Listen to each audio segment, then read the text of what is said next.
अस्सलाम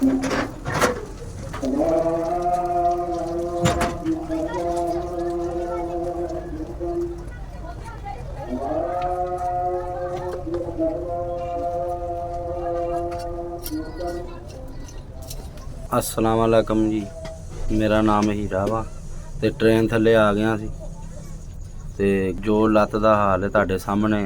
5 मेरे बच्चे ने, मेरे तो इलावा कमाने वाला कोई नहीं, किराए दा घर है, रब दा ही आसरा है। पर मैं कुछ सकदा नहीं, गोलियां टाफियां मैं बेचना, बच्चों दियां गोलियां टाफियां मैं बेचना, 500-700 बचदा वा। डॉक्टरां ने कहा कि जो तेरे पैर दा हाल है ये कट्टनी पैनी है लत्त तेरी।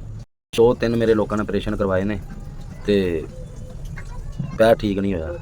डॉक्टर कहते हैं जे जिंदा रहना चाहना तो लत्त कटवा दे, इन्ना पैर कटिया जाएगा तो नकली लत्त लग जाएगी ना। मेरी ज़िंदगी को खतरा है, जख्म मेरा वाल नहीं हो रहा। डॉक्टर ने कहा कैंसर का खतरा है।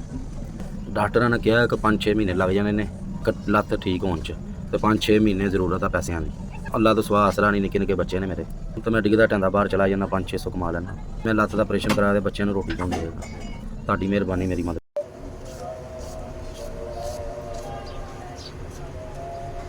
10,000 रुपये तोड़ा भला वे, अल्लाह तुहानू बाद रखे, सलामत रखे, दूर की मदद की है।